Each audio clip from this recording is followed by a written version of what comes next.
नमस्कार, स्वागत है आप सभी का एशियन न्यूज पर। मैं हूं शाहीन खान। नजर डालते हैं खबरों पर। कलाकारों के साथ मुलाकात हो तो वे न केवल अपने अनुभवों को लेकर बातें साझा करते हैं, बल्कि अपनी कला के बारे में भी सविस्तार बताते हैं। चाहे कला की कोई भी विधा हो, ऐसा ही माहौल देखने को मिला जैन भवन सेक्टर 6 में आयोजित नादोत्सव में, जहां जैन कला केंद्र के 50वें स्थापना दिवस पर क्लासिकल, सेमी क्लासिकल, गैर क्लासिकल डांस प्रतियोगिता का 4 दिवसीय आयोजन किया गया। 4 दिवसीय इस प्रतियोगिता में 75 से ज्यादा प्रतिभागियों ने भाग लिया था। रविवार को नादोत्सव के समापन अवसर पर मुख्य अतिथि सांसद विजय बघेल और पूर्व विधायक लाभचंद बाफना ने विजयी प्रतिभागियों को पुरस्कृत किया। जैन कला केंद्र संगीत महाविद्यालय ने अपनी 50वीं स्थापना दिवस को स्वर्ण जयंती के रूप में मनाया। 14 नवंबर से प्रारंभ इस 4 दिवसीय उत्सव को नादोत्सव का नाम दिया गया था। नादोत्सव के 4 दिवसीय कार्यक्रम का समापन रविवार 17 नवंबर को हुआ। समापन अवसर पर जिले के लाडले सांसद विजय बघेल विशेष रूप से शामिल हुए। इसके साथ ही पूर्व संसदीय सचिव लाभचंद बाफना भी शामिल रहे। इसके साथ ही गणमान्य समाज के लोग भी शामिल रहे। सर्वप्रथम दीप प्रज्वलन के साथ कार्यक्रम का शुभारंभ किया गया। तत्पश्चात कलाकारों ने मनमोहक नृत्य व गीतों की प्रस्तुतियां दी।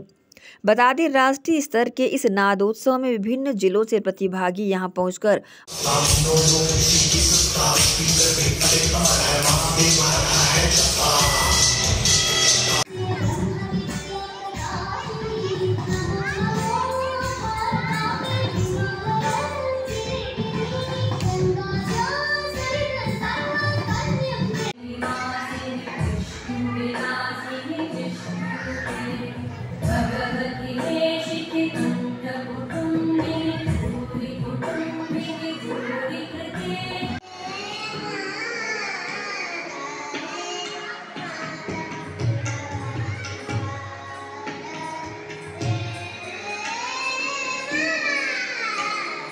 फिर समय आया स्वागत सम्मान का। सर्वप्रथम अतिथि देवो भव के तहत अतिथियों का शॉल व श्रीफल देकर स्वागत सम्मान किया गया।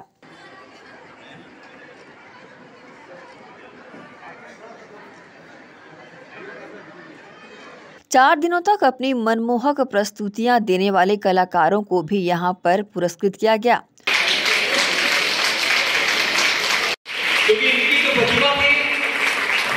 इन्होंने अपनी सर्वश्रेष्ठ प्रस्तुति दी थी लेनिया काशीपुरी।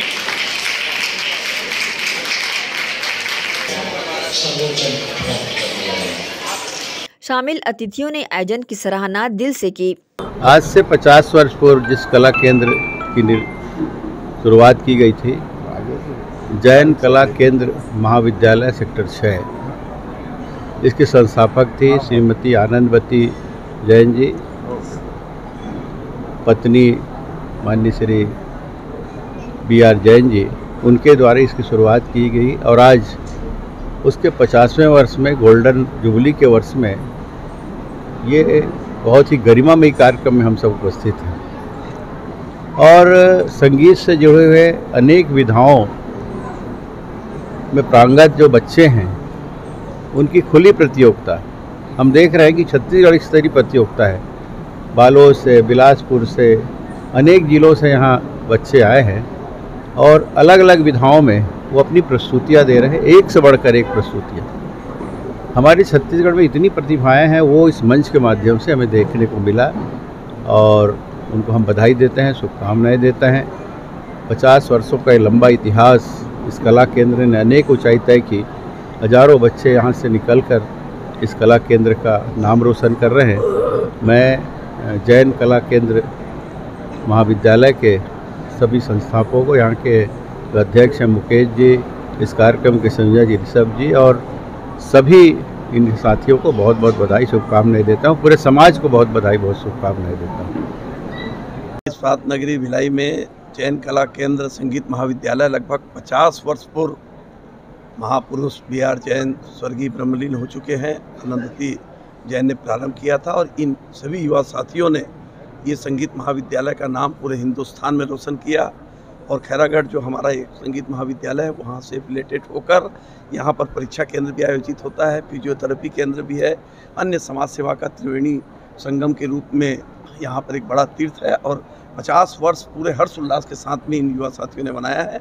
और इस कार्यक्रम में हमारे लोकप्रिय सांसद आदरणीय विजय बघेल जी शुरू प्रथम दिन भी और आज भी कभी वो मानते नहीं हैं कि मैं कोई अतिथि बनकर, बल्कि एक साधक बनकर यहाँ पर उपस्थित होते हैं और सभी समाज सेवियों का प्रोत्साहन करते हैं। और अभी हमने देखा कि छोटी छोटी बच्ची, कोई कश्यप समाज से है, कोई लहरे है, यहाँ पर कोई जाति भेद लिंग उम्र का कोई बंधन नहीं, सभी ने अपनी कला की अच्छी प्रस्तुति की। मैं सभी कला प्रेमियों को बहुत बहुत शुभकामनाएं देता हूँ। और समाज सेवियों ने जो यहाँ पर 50 सालों तक अपना तन मन धन समर्पित करके जो भिलाई इस केंद्र का नाम पूरे हिंदुस्तान में फैलाया, उनको भी मैं बहुत बहुत शुभकामनाएं। वहीं जैन समाज जो कि आयोजक था, उनके पदाधिकारियों ने भी इसका उद्देश्य बताया। मैं संजय जैन चतुर, जैन मिलन का मंत्री। यह नादोत्सव जो कार्यक्रम हुआ है 2024, हमारे जैन कला केंद्र के स्वर्ण जयंती महोत्सव जो 50 वर्ष कंप्लीट हो चुके हैं, उसके उपलक्ष्य में हमने मनाया। और यह जैन कला केंद्र जो संस्था है, ये हमारे जैन मिलन से ही सब के द्वारा संचालित होती है। और यह इंदिरा कला साहित्य खैरागढ़ से संबंध है। और यह हमारा सौभाग्य था कि हमारे कार्यकाल में ही हम यहाँ स्वर्ण जयंती महोत्सव मना रहे हैं। और जिस आशा से हम इस कार्यक्रम में आगे बढ़े, सबको लेके, सब समाज को लेके, सभी नई प्रतिभा को लेके, जो आजकल क्या पाश्चात्य संगीत में लोग अपने प्रतिभा को आगे बढ़ा रहे हैं, उसको हम पीछे करते हुए आज हमारे भारतीय परंपरा को निभाते हुए हम यह कॉम्पिटिशन को रखे। और जिस हिसाब से हमने सोचा था, उससे भी हमारी प्रतिभा काफ़ी अच्छे तरीके से प्रस्तुति। और छत्तीसगढ़ लेवल से हमारे यहाँ कॉम्पिटिटर आए थे, बलौदा बाजार, रायपुर, नांदगांव, रायपुर और अनेक जगह से। और फर्स्ट दिन का जो हमारा 14 तारीख का जो कंपटीशन था, एक तहलका टाइप था कि उसमें हमारे 77 बच्चों ने एंट्री ली और रात के 11:30 बजे तक हमने यहाँ जजमेंट किया। और वो भी हमको 5 मिनट विलम्ब करना पड़ा उनका ये करने के लिए, भी आप 5 मिनट अपना टाइमिंग कम करिए, नहीं तो हमको 2 बज गए रहते। दूसरे दिन का हमारा था कथक का, उसमें भी 38 एंट्री हमारे पास आई थी। और तीसरे दिन भरतनाट्यम में भी 30 एंट्री हमारे पास आई थी, जो कि कार्यक्रम बहुत सफल रहा। और मैं पूरे जैन कला केंद्र को और हमारे जैन कला केंद्र के संचालक श्री ऋषभ कुमार जी जैन और हमारे कोषाध्यक्ष जैन कला केंद्र के विनोद जी जैन और हमारे जैन मिलन के अध्यक्ष भाई मुकेश जी जैन और हमारे जितने हमारे साथी थे, उन सभी का आभार व्यक्त करता हूं। और उन सभी की वजह से ही हम इतना बड़ा कार्यक्रम कर सके। पुनः मैं जैन कला केंद्र के हमारे प्राचार्य श्री कीर्ति व्यास जी सर, हरिहर ठाकुर सर, जितने भी हमारे शिक्षक हैं, उमेश संत, जितने भी, उनका भी बहुत बहुत धन्यवाद देता हूं इस मंच से। और पुनः हम चाहेंगे कि आगे भी हम अपने भारतीय परंपरा को लेकर इस कार्यक्रम को आगे बढ़ाएं और लोगों में एक अच्छा मैसेज ले जाएं। सबका साथ, सबका विकास, हमारा यही एक मंत्र पे हम काम कर रहे हैं। धन्यवाद। गोल्डन जुबली मनाकर जैन समाज अत्यंत प्रसन्न है और साथ में सभी समाज के लोग प्रसन्न हैं, क्योंकि सभी लोग इसमें पार्टिसिपेट कर रहे हैं। और जैन कला केंद्र एक अनोखा है जिसमें कोई जाति बंधन नहीं है, कुछ नहीं है। अभी आप देख ही रहे हैं छोटे छोटे बच्चे कितनी अच्छी प्रस्तुति दे रहे हैं और इसमें कोई भेदभाव नहीं है। जितने जजेस हैं वो भी बिल्कुल सही काम दिया निर्णय उन्होंने। और आप सबका भी बहुत बहुत धन्यवाद। मीडिया हम लोगों को कवरेज दे रही है पूरी। हमारे विजय भी हमारे साथ हैं, लखन जी हैं साथ हैं, पूरा जैन समाज हमारे साथ है, जैन कला केंद्र पूरा साथ है और पूरा छत्तीसगढ़ साथ है। जैन कला केंद्र लगातार 50 वर्षों से निरंतर कलाकारों को बढ़ावा दे उन्हें लक्ष्य तक पहुंचा रहा है। शायद यही कारण है कि आज विश्व के कई देशों में यहां से प्रशिक्षण पा चुके कलाकार जाने पहचाने जाते हैं। बहरहाल भव्यता के साथ नादोत्सव मनाया गया। समापन अवसर पर भी दीपावली मिलन का यादगार समारोह मनाया गया। एशियन न्यूज़ के लिए शाहीन खान की रिपोर्ट। बेमेतरा में जिला स्तरीय जनजाति गौरव दिवस कार्यक्रम में दुर्ग शहर विधायक गजेंद्र यादव शामिल हुए। भगवान बिरसा मुंडा जयंती व जनजाति गौरव दिवस के अवसर पर विधायक गजेंद्र यादव ने प्रदेशवासियों को शुभकामनाएं दी। साथ ही गुरु नानक देव जयंती और कार्तिक पूर्णिमा की भी शुभकामनाएं दी। इस दौरान उन्होंने कहा कि जनजाति समाज के गौरवशाली अतीत हम सभी की प्रेरणा है। इनके अनुसरण कर हम सामाजिक एवं आध्यात्मिक व्यवस्थाओं के परिप्रेक्ष्य में बहुत कुछ सीखते हैं। भगवान बिरसा मुंडा की जयंती प्रदेश की जनजाति समाज को गौरवशाली अतीत और विकास की मुख्य धारा से जोड़ना है। माननीय सीओ सर से निवेदन करूंगा, माननीय सीओ सर जी से निवेदन करूंगा कि आज के कार्यक्रम माननीय एसडीएम साझा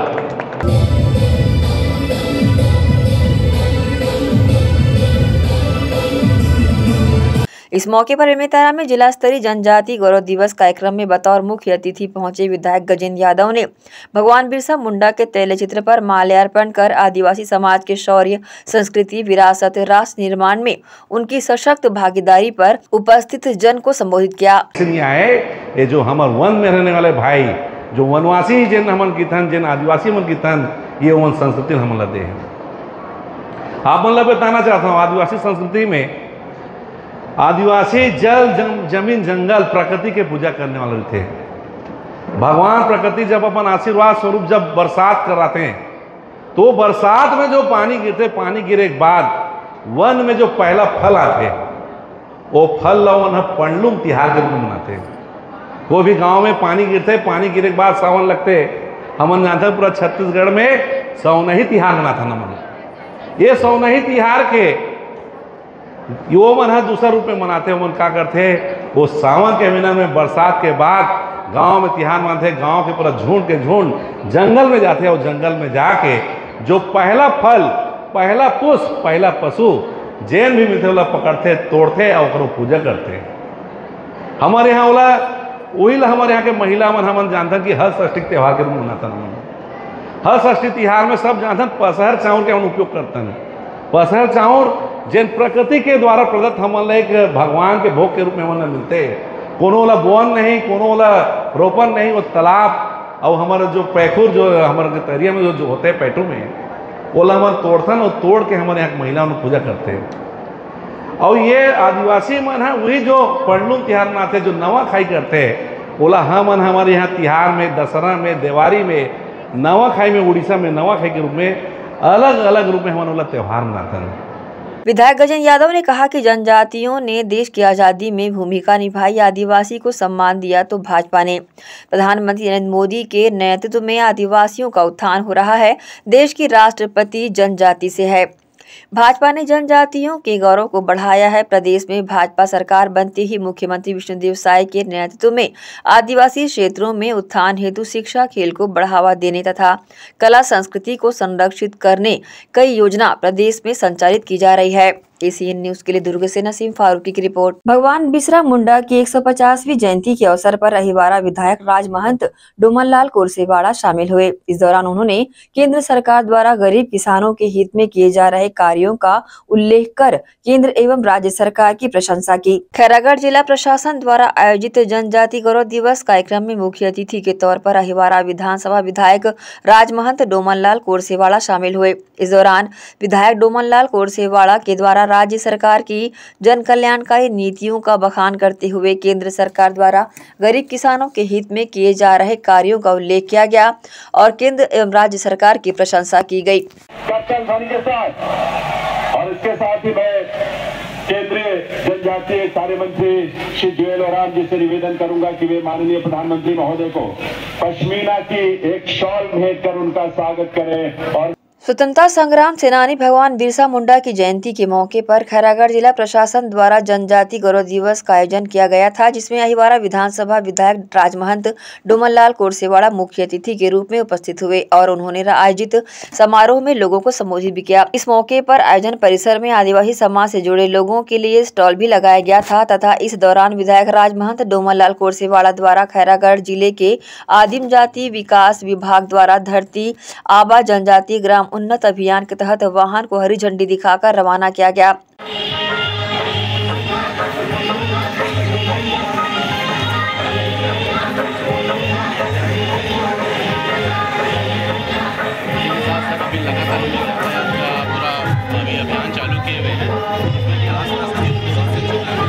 सांस्कृतिक रंगारंग कार्यक्रम की प्रस्तुति यहां पर स्कूली छात्र छात्राओं ने दी। साथ ही इस मौके पर खैरागढ़ कलेक्टर द्वारा छात्र छात्राओं को प्रशस्ति पत्र भी प्रदान किया गया।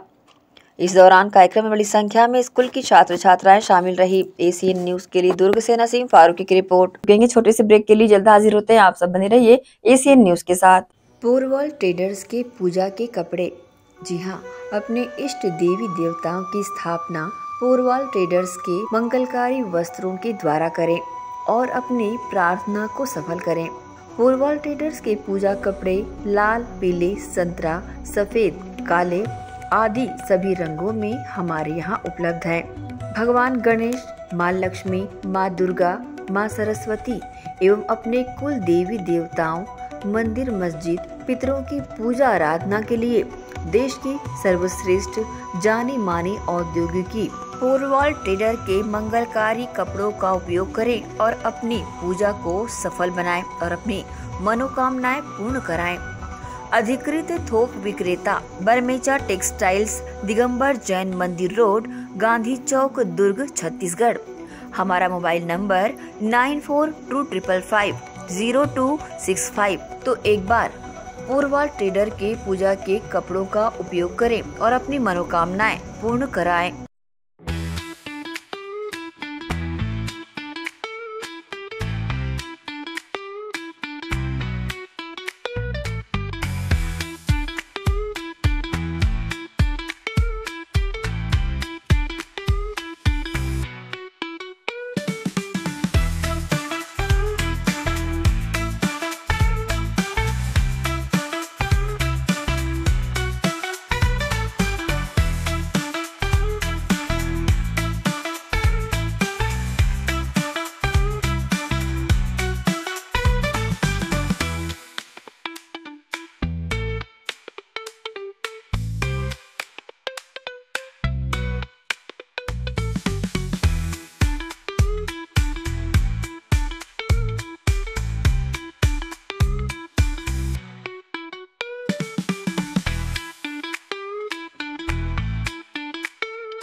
ब्रेक के बाद आपका स्वागत है।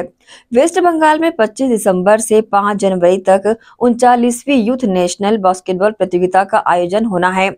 उक्त प्रतियोगिता में भाग लेने के लिए छत्तीसगढ़ बालक एवं बालिकाओं की टीम का ट्रायल शनिवार को हुआ। इस दौरान 35 बालिकाओं और 45 बालकों ने ट्रायल दिया। ट्रायल प्रतियोगिता का आयोजन भिलाई इस्पात संयंत्र के तत्वावधान में पंत स्टेडियम सेक्टर 1 में किया गया। छत्तीसगढ़ प्रदेश बास्केटबॉल संघ के समन्वयक राजीव चौबे ने सभी खिलाड़ियों से कहा कि बास्केटबॉल खेल में छत्तीसगढ़ का नाम अंतर्राष्ट्रीय स्तर पर है। इसे कायम रखने की जिम्मेदारी सब खिलाड़ियों की है। उन्होंने अच्छे प्रदर्शन के लिए अग्रिम शुभकामनाएं एवं बधाइयां खिलाड़ियों को दी। कलकत्ते में 29 दिसंबर से 5 जनवरी तक 29वीं राष्ट्रीय यूथ बास्केटबॉल चैंपियनशिप का आयोजन किया गया है। उसके लिए जो छत्तीसगढ़ की टीम जाती है उसका सिलेक्शन ट्रायल आज यहाँ है। तो छत्तीसगढ़ प्रदेश के सभी जिलों के लगभग खिलाड़ी यहाँ पर आए हैं और आज जो खिलाड़ी यहाँ चयनित होंगे वो राष्ट्रीय स्तर पर जाएंगे। बास्केटबॉल का गौरवशाली इतिहास रहा है। छत्तीसगढ़ राज्य बनने के बाद से लेके लगातार सबसे अधिक चैंपियनशिप छत्तीसगढ़ की टीम ने प्राप्त की है राष्ट्रीय स्तर पर। राष्ट्रीय स्तर पर सबसे मजबूत टीम छत्तीसगढ़ की मानी जाती है और उसमें भिलाई के ग्राउंड का बहुत बड़ा योगदान है। स्वर्गीय राजेश पटेल का, सर का, सरजीत घोष और इन लोगों ने अपना खून पसीना दिया है इस ग्राउंड को और इस तरह से ये टीमें तैयार हुई हैं। तो इन खिलाड़ियों के लिए मैं राजीव चौबे राष्ट्रीय प्रदेश का समन्वयक हूँ, स्टेट कोऑर्डिनेटर बास्केटबॉल सिंह, और रवि भगत जी ये आपको आगे बताएंगे। रायगढ़ कलकत्ते में 29 दिसंबर से 5 जनवरी तक 29वीं राष्ट्रीय यूथ बास्केटबॉल चैंपियनशिप का आयोजन किया गया है। उसके लिए जो छत्तीसगढ़ की टीम जाती है उसका सिलेक्शन ट्रायल आज यहाँ पे है। तो छत्तीसगढ़ प्रदेश के सभी जिलों के लगभग खिलाड़ी यहाँ पर आए हैं और आज जो खिलाड़ी यहाँ चयनित होंगे वो राष्ट्रीय स्तर पर जाएंगे। बास्केटबॉल का गौरवशाली इतिहास रहा है। छत्तीसगढ़ राज्य बनने के बाद से लेके लगातार सबसे अधिक चैंपियनशिप छत्तीसगढ़ की टीम ने प्राप्त की है राष्ट्रीय स्तर पर। राष्ट्रीय स्तर पर सबसे मजबूत टीम छत्तीसगढ़ की मानी जाती है और उसमें भिलाई के ग्राउंड का बहुत बड़ा योगदान है। स्वर्गीय राजेश पटेल का, सर का, सरजीत घोष, और इन लोगों ने अपना खून पसीना दिया है इस ग्राउंड को और इस तरह से ये टीमें तैयार हुई हैं। तो इन खिलाड़ियों के लिए मैं राजीव चौबे राष्ट्रीय प्रदेश का समन्वयक हूँ, स्टेट कोऑर्डिनेटर बास्केटबॉल सिंह, और रवि भगत जी ये आपको आगे बताएंगे। रायगढ़ ये चयन प्रतियोगिता छत्तीसगढ़ प्रदेश बास्केटबॉल संघ द्वारा आयोजित है, जिनके अध्यक्ष राजीव जैन जी हैं, और ये 39th youth national basketball championship है जो कि आयोजित है कलकत्ता में 29 तारीख से 5 जनवरी तक, जिसका चयन प्रतियोगिता यहाँ पर रखी गई है। और ये 16 बच्चों का सिलेक्शन करके हम इनको 20 दिन का कैंप यहाँ पर आयोजित होगा, जिसमें से 12 बच्चों का चयन करके हम कलकत्ता नेशनल चैंपियनशिप के लिए बच्चों को भेजेंगे। और जैसे कि उम्मीद है बास्केटबॉल का अच्छा इतिहास भी रहा है और सारी चीज़ें कि तो कोशिश कर रहे हैं कि हम फिर से वापस उसी फेज़ में आ पाएँ और बच्चे ज़्यादा से ज़्यादा अपने छत्तीसगढ़ के बच्चे आगे बढ़ सकें, नेशनल लेवल पे, इंटरनेशनल लेवल पे अपना नाम करें। देखिए ये पौंडगढ़ स्टेडियम का जो योगदान है आप सब जानते हैं कि पूर्व में भी बहुत अच्छे खिलाड़ी यहाँ से निकले हैं जो छत्तीसगढ़ का प्रतिनिधित्व किया, मध्य प्रदेश का प्रतिनिधित्व किया और अंतर्राष्ट्रीय पटल पर जिन्होंने भी पहचान बनाई है। स्वर्गीय राजेश पटेल जी का ये सपना था कि हमारे खिलाड़ी अंतर्राष्ट्रीय स्तर पर हमेशा दिखें, तो वो प्रयास आज जारी है। हमारी भिलाई बास्केटबॉल एसोसिएशन जो हमारा BSP एसोसिएशन उसकी तरफ से हमारा ये प्रयास रहता है कि छत्तीसगढ़ अंचल के जितने भी खिलाड़ी हैं उनको यहाँ पर अच्छी ट्रेनिंग दे पाएँ, अच्छे से प्रशिक्षण दे पाएँ। और हमारे प्रशिक्षक जो RS गौर जी जो BSP के एम्प्लॉय भी हैं उनकी तरफ से ये प्रशिक्षण भी होता है, ट्रेनिंग भी होता है। और आज चयन प्रतियोगिता है जो आप जानते हैं कि 39वीं नेशनल प्रतियोगिता जो कलकत्ता में होनी है 29 नवंबर से लेकर 5 दिसंबर तक, उसके लिए चयन था और इसमें 45 बालक और 35 बालिकाओं ने भाग लिया है और 16 खिलाड़ियों का चयन होगा।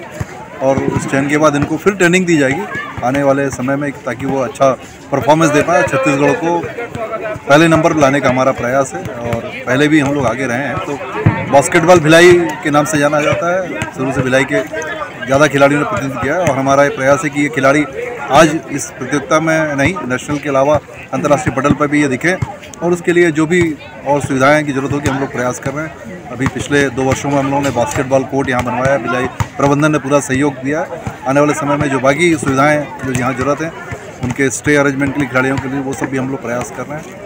मुझे लगता है कि आने वाले समय में भिलाई पुनः अंतर्राष्ट्रीय पटल पर स्थापित होगा। किस तरह की शुभकामनाएं प्रेषित करते हैं? मैं यही शुभकामना देता हूँ आने वाले खिलाड़ियों को कि जो अपना समय देते हैं बच्चे यहाँ पर और जो हमारे प्रशिक्षक इनके साथ जुड़े रहते हैं उन लोग 100% अपना इस प्रशिक्षण में दें और 100% इस खेल में दें और खेल भावना के साथ हमारे बच्चे छत्तीसगढ़ को जिता पाएँ और जिताने का पूरा प्रयास करें। यही हमारी शुभकामना है कि आने वाले समय में अच्छी टीम जो तैयार हो। मैं यही नहीं कहता कि छत्तीसगढ़ आगे समय में नेशनल और इंटरनेशनल लेवल के हम बहुत पीछे हैं आज की तारीख में अंतर्राष्ट्रीय पटल पर, तो हमको बास्केटबॉल के ऐसे खिलाड़ी लाने होंगे जो एशियाड में और ओलंपिक में भी हमको पद दिला पाए और उसी आशा के साथ हम लोग पूरा प्रयास कर रहे हैं। इस्पात नगरी इसके लिए पूरे प्रतिबद्ध है। Thank you very much. Calcutta में 29 दिसंबर से 5 जनवरी तक राष्ट्रीय प्रतियोगिता होना है। इसमें चयन प्रतियोगिता हुई है जिसमें सभी जिलों के खिलाड़ी आए हुए हैं। निश्चित ही जैसे सर बता रहे थे कि बास्केटबॉल का छत्तीसगढ़ का एक स्वर्णिम इतिहास रहा है। जब छत्तीसगढ़ की टीम जाती है तो हम इस उम्मीद में रहते हैं कि कोई ना कोई मेडल लगेगा और हमारे खिलाड़ी उस प्रकार से प्रदर्शन भी कर रहे हैं। उनके लिए कोच मैनेजर सभी लगे हुए हैं। आने वाले समय में हमारे खिलाड़ी मेडल लेके आएंगे। शिक्षा मानव के लिए बहुत ही बहुमूल्य है। हर सपने को, हर लक्ष्य को पूरा करने के लिए शिक्षा एक माध्यम के रूप में काम करती है। है। लायंस क्लब दुर्ग ने बाल दिवस के अवसर पर गरीब प्रतिभावान छात्र की मदद की और प्रतिभावान छात्र बल्कि कमजोर छात्र के लिए भी लायंस क्लब सहायता प्रदान करने के लिए तत्पर है। इसी क्रम में लायंस क्लब दुर्ग के द्वारा बाल दिवस के उपलक्ष्य में सरस्वती शिशु मंदिर सेक्टर 4 में एक कार्यक्रम का आयोजन किया गया। शिक्षा मानव के लिए बहुत ही बहुमूल्य है। हर सपने को, हर लक्ष्य को पूरा करने के लिए शिक्षा एक बहुत बड़ा माध्यम है। लायंस क्लब दुर्ग ने बाल दिवस के अवसर पर गरीब प्रतिभावान छात्रों की मदद की और सिर्फ प्रतिभावान छात्रों की ही नहीं बल्कि कमजोर छात्रों के लिए भी लायंस क्लब सहायता प्रदान करता नजर आता है और इस ओर तत्पर भी है। इसी कड़ी में लायंस क्लब दुर्ग के द्वारा बाल दिवस के मौके पर सरस्वती शिशु मंदिर सेक्टर 4 में एक विशेष कार्यक्रम का आयोजन किया गया। इस कार्यक्रम में क्लब की अध्यक्षा सुमन पांडे ने क्लब के सभी पदाधिकारियों के द्वारा संचालित कार्यक्रम में एक गरीब छात्र जो कि शिक्षा के क्षेत्र में अत्यधिक प्रतिभाशाली है, उसकी प्रतिभा को और निखारने का उद्देश्य लिए लायंस क्लब के द्वारा उस छात्र की वर्ष भर की शुल्क 20,000 रुपए का चेक विद्यालय को प्रदान किया। कार्यक्रम में बाल दिवस के मौके पर विभिन्न प्रतियोगिताओं का भी आयोजन किया गया था, जिसमें विजेता बच्चों को पुरस्कृत भी किया गया। छोटे छोटे बच्चों के द्वारा फैंसी ड्रेस प्रतियोगिता ने मौजूद लोगों का मन मोह लिया।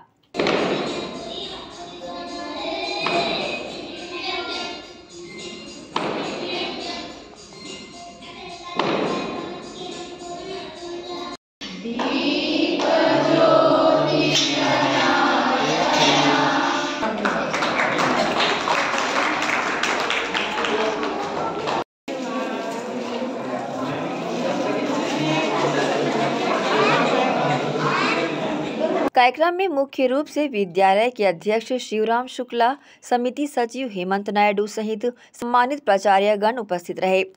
वहीं लायंस क्लब से सुमन पांडे, कैलाश जैन बरमेचा व रौनक जमाल भी शामिल रहे। सभी ने प्रतिभावान छात्रों की हौसला अफजाई के लिए उन्हें मुबारकबाद दी।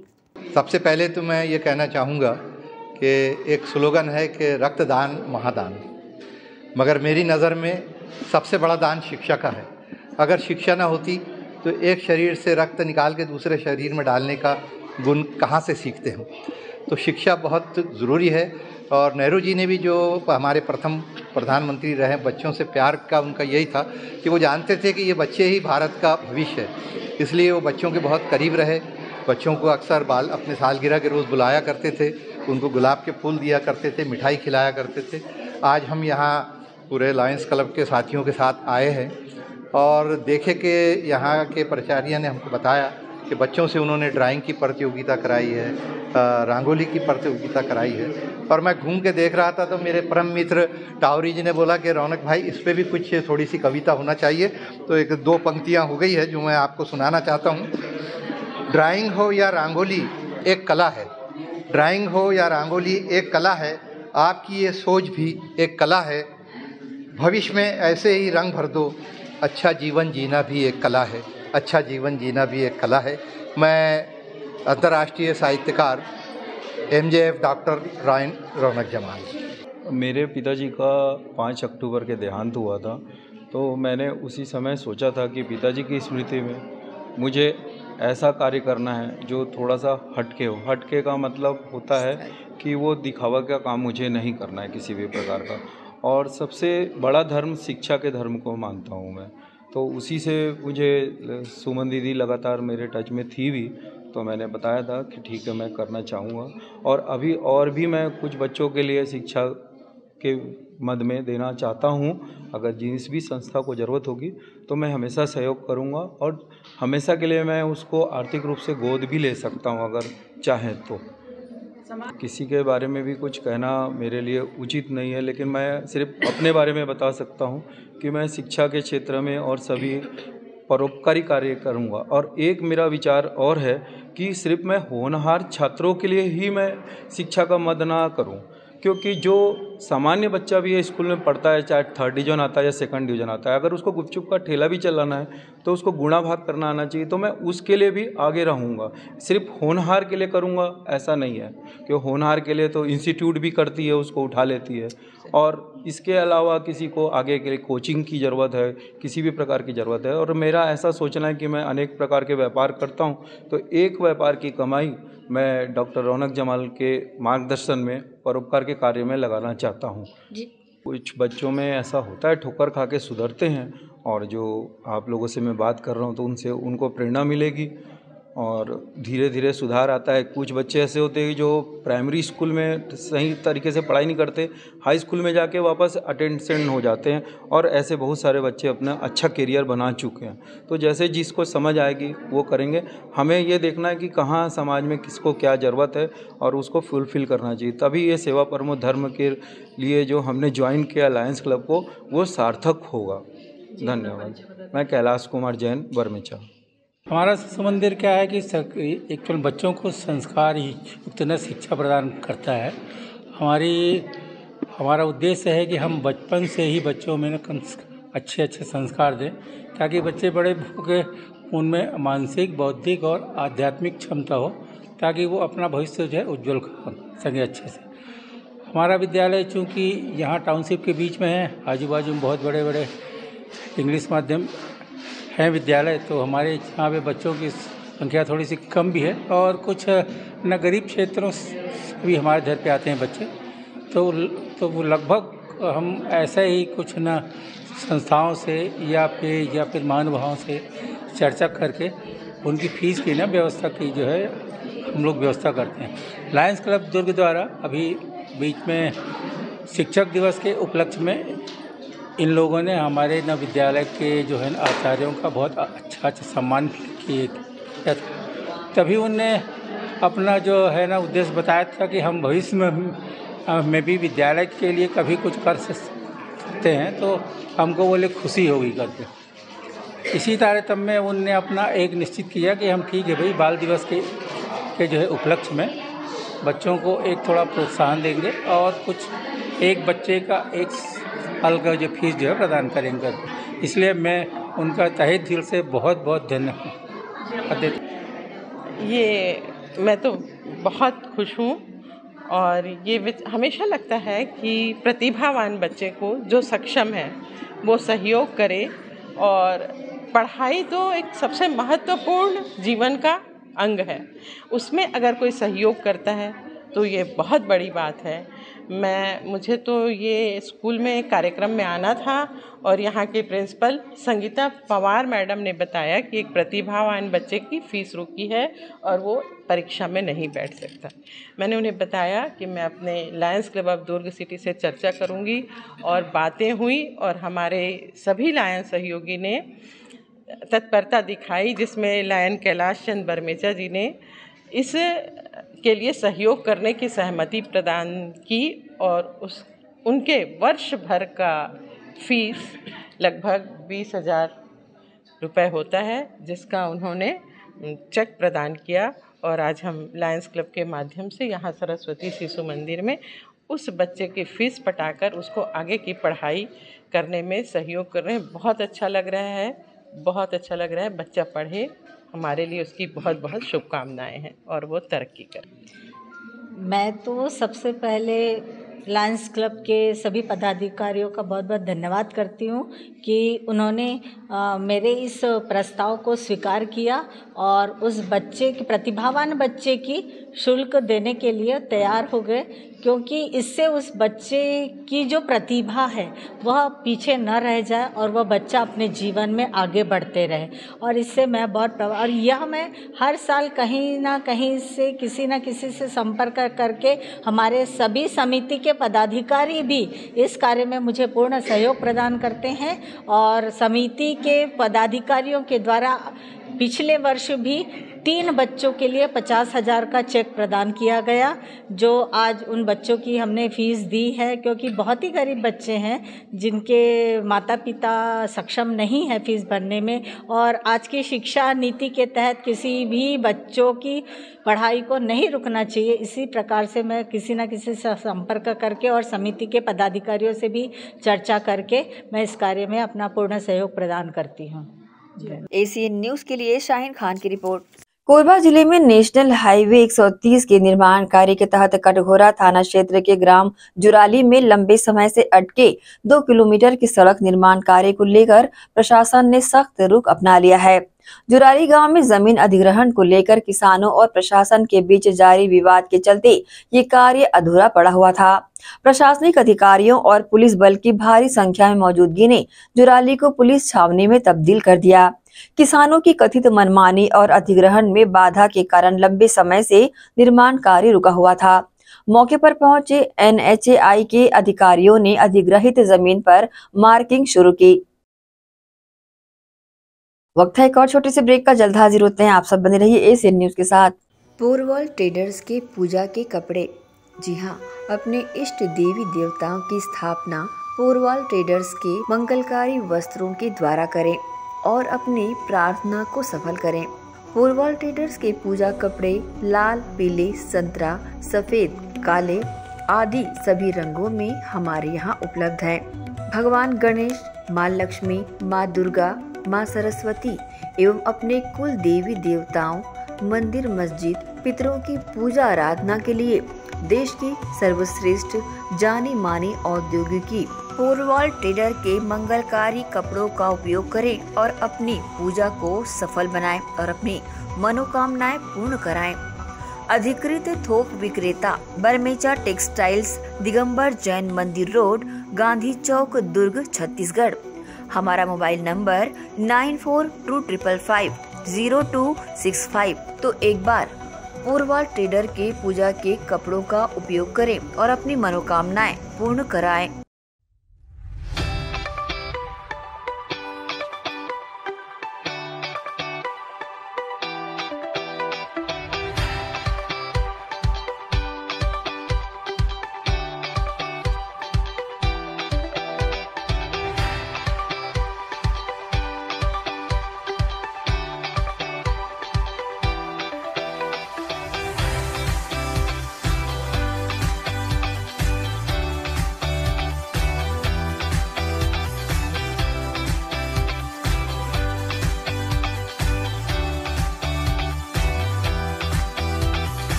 Shri Shankaracharya professional university Junwani. जी हाँ, सत्र 2024-25 के लिए प्रवेश प्रक्रिया प्रारंभ है। डिप्लोमा इन फार्मेसी एवं बैचलर ऑफ फार्मेसी के लिए प्रवेश प्रारंभ है। बिना PPHD दिए सीधा प्रवेश। इतना ही नहीं, 10वीं और 12वीं में गणित और विज्ञान के छात्रों के लिए सुनहरा अवसर है। सीमित समय, सीमित सीटें। अगर है सपनों को पूरा करना तो भरना होगा ऊंची उड़ान। जल्दी करें, प्रवेश प्रारंभ है। प्रेजेंटली शंकराचार्य ग्रुप के अंदर 4 फार्मेसी कॉलेजेस हैं। इन चारों फार्मेसी कॉलेजेस में diploma in pharmacy and bachelor of pharmacy की कोर्सेज रन होती हैं। साथ में masters in pharmacy and PhD की कोर्सेज भी हम ऑफर करते हैं। शंकराचार्य प्रोफेशनल यूनिवर्सिटी के अंदर ये चारों कॉलेज एफिलिएटेड हैं and most importantly pharmacy council of India ने चारों कॉलेजेस को अनुमोदन दिया है। जैसे कि आप जानते हैं, Shankaracharya group is famous for its infrastructure, its faculty, its students group, and in every aspect we are on top as from 2008. So in this year also, अगर आप चाहते हैं कि आप 12th के बाद साइंस में आपके भविष्य बनाना चाहते हैं तो शंकराचार्य प्रोफेशनल यूनिवर्सिटी में एक बार जरूर आए। फार्मेसी कोर्स में अभी डायरेक्ट एडमिशन 12th की परसेंट बेसिस पे दिया जा रहा है, तो जल्द से जल्द संपर्क करें। तो एडमिशन हेतु जल्दी करें श्री शंकराचार्य प्रोफेशनल यूनिवर्सिटी जुनवानी भिलाई छत्तीसगढ़। संपर्क करें 9977258200।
ब्रेक के बाद एक बार फिर से आप सभी का स्वागत है। अंबिकापुर के सीतापुर थाना क्षेत्र अंतर्गत सोनतरई सड़क पारा में एक दर्दनाक हादसा हो गया, जिसमें पसरा तालाब में डूबने से एक 12 वर्षीय बालिका की मौत हो गई। कक्षा 7वीं में पढ़ने वाली आस्था केरकेट्टा अपनी सहेली के साथ शनिवार की शाम करीब 5 बजे तालाब में नहाने गई हुई थी। इसी दौरान वह गहरे पानी में चली गई और डूबने लगी। सहेली ने घटना की जानकारी गांव वालों को दी। घटना की सूचना मिलते ही विधायक रामकुमार टोपो मौके पर पहुंचे। गोताखोरों की अनुपलब्धता देख विधायक के निजी सचिव लखन सिदार ने साहस दिखाते हुए स्वयं तालाब में उतरकर बालिका के शव को खोजकर बाहर निकाला। कांकेर जिले के चारामा थाना क्षेत्र में चावड़ी गांव के पास से भीषण हादसे की खबर आई है। यहां तेज रफ्तार ट्रक अनियंत्रित होकर एक घर के दीवार को तोड़ते हुए घर में जा घुसी। इस दौरान महिला घर के आंगन में झाड़ू लगा रही थी। वहीं हादसे के वक्त घर के सभी सदस्य घर के अंदर ही मौजूद थे, जो ट्रक की चपेट में आने से बाल बाल बच गए। ऐसा बताया जा रहा है कि एक ट्रक चारामा से पुरी की तरफ जा रही थी। उसी दौरान चावड़ी गांव के पास सामने से आ रही ट्रक के बीच जोरदार भिड़ंत हो गई, जिसके बाद तेज रफ्तार ट्रक बेकाबू होकर सड़क किनारे घर में जा घुसा। युवा सेवा संघ भिलाई दुर्ग के तत्वावधान में संत आशाराम बापू के हरिओम साधक परिवार द्वारा हर वर्ष की भांति इस वर्ष भी सामूहिक तुलसी विवाह का कार्यक्रम स्वामी विवेकानंद पार्क सेक्टर 1 भिलाई में बड़े धूमधाम से आयोजित किया गया। सामूहिक तुलसी विवाह के कार्यक्रम की शुरुआत सदगुरु जी के जीवन पर आधारित श्री आशा रामायण पाठ से की गई। उसके बाद सभी माताओं ने तुलसी एवं भगवान शालिग्राम जी का विधि विधान से पूजन कर बारात भी निकाला। माता तुलसी जी का शुभ विवाह शाही सहनाई के साथ विधि विधान से संपन्न किया गया। इस कार्यक्रम में दूल्हे बने राजा फैंसी के मनोज वैश्य जी और दुल्हन के रूप में उनकी धर्मपत्नी काफी मनमोहक नजर आ रही थी। इस अवसर पर भजन संध्या की विशेष प्रस्तुति चंचल साहू और मीना जी के द्वारा दी गई। कार्यक्रम में उपस्थित सभी भक्त भगवान की भक्ति में झूमते गाते नजर आए।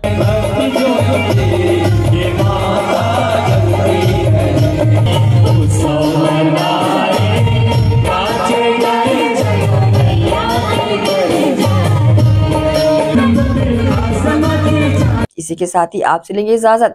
आप सब बने रहिए एसीएन न्यूज के साथ। नमस्कार।